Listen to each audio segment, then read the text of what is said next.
We have already examined how immigration from within the EU is not something that the UK government can control, at least not in terms of setting formal limits such as quotas or giving preferential treatment in the job market for British citizens. In this context, it matters a great deal whether the EU enlarges, because this would increase the pool of people entitled to study or work in the UK.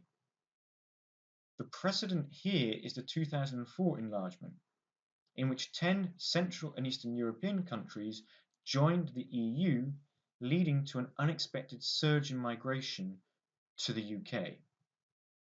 So it's not a surprise that the Leave campaign is highlighting the fact that EU enlargement is still on the cards.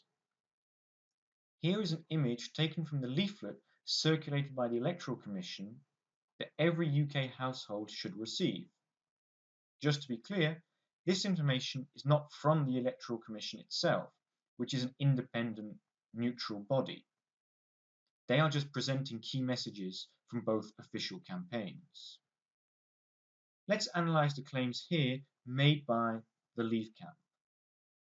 They are right to say that the official policy of the EU is to be open for more enlargement. There are ongoing formal talks with the following 5 countries: Albania, the former Yugoslav Republic of Macedonia, Montenegro, Serbia, and Turkey. These are all officially designated as candidate countries, meaning negotiations on their admission to the EU have actually begun. Hence, it's correct to say that formal talks are in progress with 5 countries. All these candidate countries have a much lower average income than the EU average, meaning there is bound to be a lot of interest from their citizens in finding jobs abroad or studying elsewhere once they have joined. Creating new opportunities for their people is one of the primary reasons why these countries seek to join the EU in the first place. But the timetable and conditions for admission to the EU are not known at this point in time for any of these 5 countries. Prior to taking office, Jean-Claude Juncker, the President of the European Commission, announced there would be no enlargement of the EU during his mandate, which runs until 2019. This is a very significant statement because it is the European Commission that scrutinises the readiness of candidate countries to join the EU. Once the Commission gives the go-ahead for joining the EU, all member states have to agree. Thus, the UK, like any other EU member state, can wield a veto on a country's admission to the club. There also needs to be the approval of the European Parliament. Now, that's a lot of hurdles for any country to clear. In the UK referendum campaign, the focus has been on how close Turkey is to joining, because it's a country of more than 80 million people. In fact, the Leave campaign has released an advert claiming David Cameron cannot be trusted when it comes to the possibility of new countries being admitted to the EU.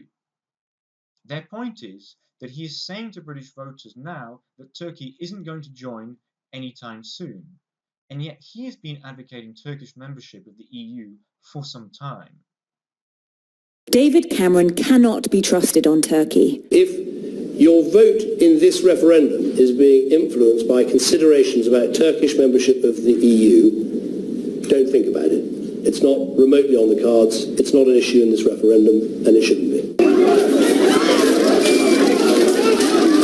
David Cameron now claims Turkey won't join the EU, but that's not what he said before. This is something I feel very strongly, very passionately about. Together, I want us to pave the road from Ankara to Brussels. We are giving £2 billion to Macedonia, Serbia, Albania, Montenegro and Turkey to join the EU. You can't trust David Cameron. I won't comment on the imagery relating to Turkey that is being used in this advert, although it would be interesting to debate in the discussion forum this week whether you are concerned about EU enlargement policy towards Turkey. Instead, let's discuss how close Turkey is to becoming an EU member state. Well, it first applied for membership of the then European Economic Community in 1987, But it was not until 1999 that EU countries granted Turkey official candidate status. The formal discussions, led by the Commission, on the technical details of Turkey's readiness to be admitted began in 2005. In the decade since then, negotiations have been pretty slow. The Commission is looking at 35 areas in total that relate to whether a country can meet the obligations associated with being in the EU. So far, the process has resulted in the Commission declaring that Turkey is competent in only one of these 35 policy domains. In EU jargon, these are called chapters, as you can see in this image. The one chapter that is ready concerns science and research. That's the one that's marked in green. There are 13 other areas currently under examination marked in yellow. But none of these can be declared ready, and no others will be investigated. Those are the ones in red. The accession talks are thus at a standstill, and this is because Turkey does not give diplomatic recognition to the Republic of Cyprus, an EU country that joined in 2004, and that's a precondition on continuing those talks. Recently, however, the migration crisis has created an impetus for getting these talks back on track. As the main transit country for Syrian and other migrants, Turkey holds the key to reducing irregular migration into the EU, which means it has a lot of bargaining power. This is why the EU is currently exploring whether to allow visa-free travel with Turkey, a major demand of the government in Ankara. However, this arrangement would only apply to Schengen, which the UK does not participate in, as previously discussed.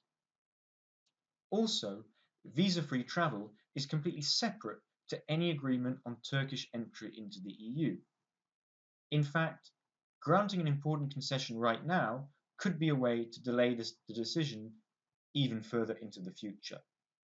I'm including a link to the European Commission's website that covers more details about policy towards Turkey. The other point to remember when it comes to EU enlargement is that it is possible for transitional limits on the free movement of people to be applied when a new country joins. For instance, in 2004, countries such as Germany and France chose to use a 7-year transition rule that capped the number of migrants from new EU member states allowed to enter for work. In this sense, the right of citizens to take advantage of free movement after their country has joined the EU is not necessarily automatic.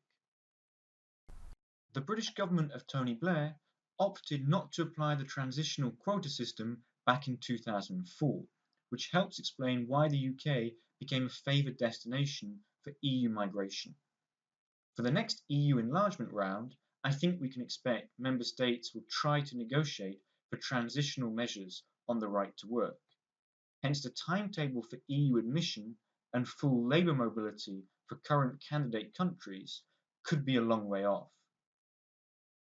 Again, then, immigration policy relating to the free movement of people is a rather technical area. I think that's precisely why the Leave campaign ad is focusing on David Cameron, and in particular on his trustworthiness. In the final part of the lecture, I'll discuss another issue that relates to trust in politicians, David Cameron's renegotiation, and how it relates to welfare rights for EU migrants.